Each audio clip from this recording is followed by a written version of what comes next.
Découvrez un extrait exclusif de ce livre audio et profitez d'un essai gratuit sur Audible via le lien dans la description.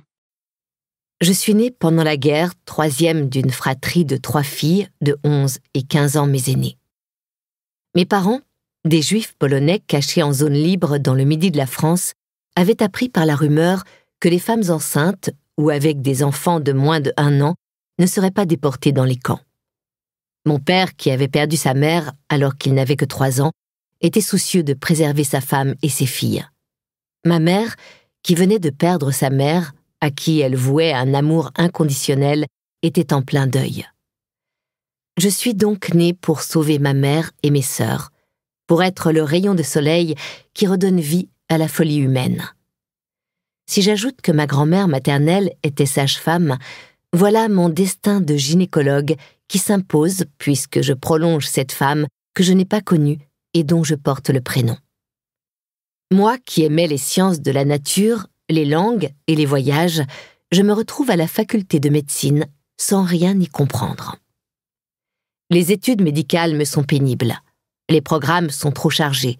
Je n'arrive pas à ingurgiter toute cette masse d'informations sans jamais avoir le temps de la digérer. Il faut tout savoir. J'ai l'impression de passer à côté de ma vie. Je me fais des amis, et parmi eux, celui qui va devenir mon premier mari. Je milite avec eux pour une médecine dans laquelle le malade ne serait plus seulement considéré comme un numéro, mais comme un individu doté d'émotions, de sentiments et d'une histoire singulière. Soigner les femmes était pour moi leur permettre de se considérer. Elles avaient un cerveau, un corps, les deux étaient reliés et devaient faire bon ménage, même s'ils n'avaient pas l'air de fonctionner de la même façon.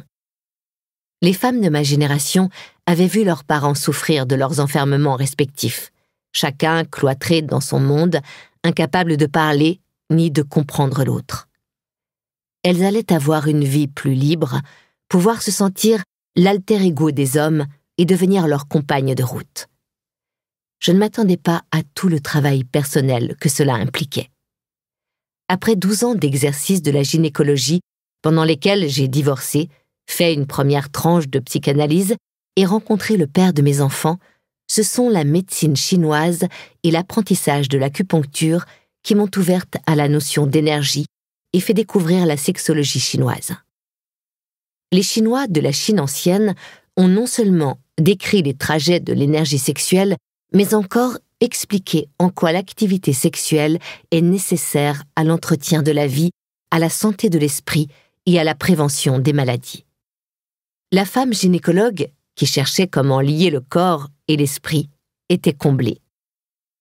Tout au long de ma pratique de gynécologue, la majorité des femmes qui m'ont consultée souffraient de ne pas vivre leur sexualité comme elles le souhaitaient, se sentir à l'aise avec leurs sensations, pouvoir les ajuster et les partager avec celles de leurs partenaires, et ainsi savoir bénéficier des bienfaits reconstituants du partage amoureux. J'ai démarré mon activité professionnelle en 1971. À cette époque, malgré les difficultés de ma vie affective personnelle, je croyais, comme presque toutes les femmes de ma génération, que la pilule allait automatiquement apporter une solution à l'épanouissement de la sexualité. Pour moi, il était évident que le plaisir d'être une femme serait ainsi complété par celui d'être une mère moderne qui accédait à une reconnaissance encore récente de son droit au travail. Nous avions toutes souffert du carcan interdicteur et inhibiteur de la sexualité dans lequel nos parents et grands-parents avaient été pris. Nous allions pouvoir accéder à une vie plus libre, nous avions de la chance. Or, 2 générations après cette libération des mœurs, et alors que la conception de la vie a radicalement changé, qu'elles aient 20, 30, 40 ou 60 ans, les femmes qui me consultent aujourd'hui sont toujours sous l'emprise de difficultés sexuelles. Les relations entre les hommes et les femmes continuent d'être une source d'incompréhension, de fatigue et de drame. Pourquoi la question de la sexualité et de son épanouissement, pourtant admise socialement, faisant partie des mœurs de notre époque, a-t-elle toujours autant de mal à se vivre? Pourquoi le corps ne sait-il pas ressentir le désir ou éprouver le plaisir de la rencontre amoureuse dans sa pleine expansion? Il en a pourtant la capacité.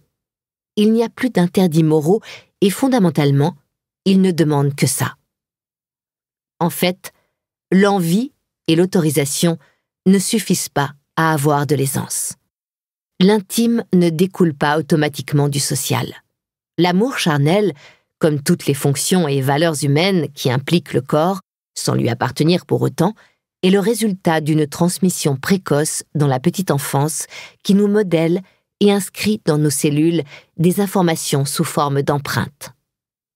Les petites filles ne peuvent rêver de devenir maman que si leur mère est heureuse de l'être. Elles doivent pouvoir grandir en sachant aussi que la sexualité qu'elles vivront quand elles seront grandes leur donnera beaucoup de plaisir et de force. Si la mère est elle-même narcissisée d'être femme et heureuse d'avoir une fille, tout est en ordre pour l'enfant pour qu'elle investisse sa féminité et son sexe de façon positive, disait Françoise Dolto. Sinon, ces petites filles continueront d'être construites selon l'ancien modèle où la bienséance sociale et familiale voulait non seulement qu'on ne montre rien, qu'on ne dise ni n'exprime rien de cette sexualité de plaisir, mais que celle-ci, en plus, est à bannir. Or, ce mutisme et cette incohérence de l'expression de soi bloquent la spontanéité. Ils sont la racine de l'insatisfaction, de la peur, du désarroi et de la honte de devenir femme. Une jeune fille entre toujours dans sa vie de femme avec le bagage dont elle hérite de sa famille. J'ai moi-même été promise à devenir une mère heureuse, pouvant exercer un métier indépendant, mais je n'ai pas été amenée à devenir une femme sexuée. Le sexe, sa magie et sa force n'avaient aucune existence dans ma famille. Il ne faisait pas partie des choses qu'on avait à me transmettre. Mon sexe n'existait pas, ou plutôt, tout en s'incluant dans ma morphologie, il restait une énigme. Il n'avait pas de nom, et je ne connaissais pas les règles de son fonctionnement.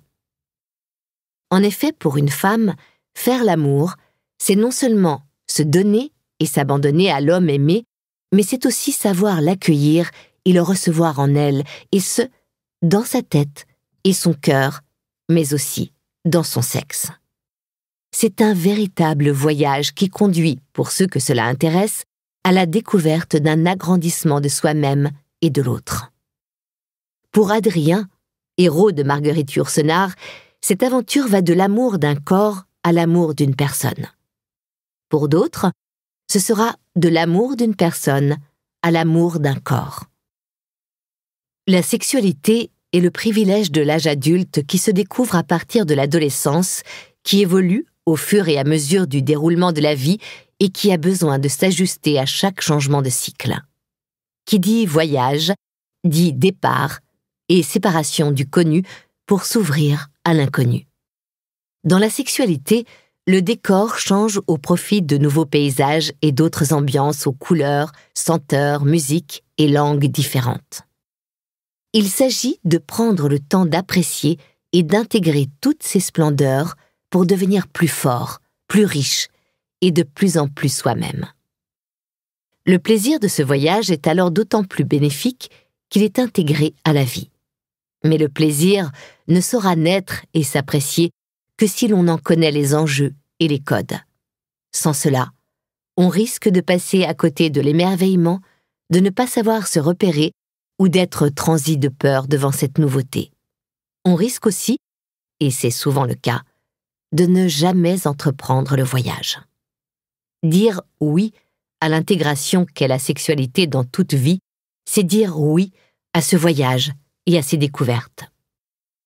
Ma vie de femme et mon expérience de gynécologue m'ont montré qu'une grande majorité de femmes ne sont toujours pas construites pour le voyage de la rencontre des sexes.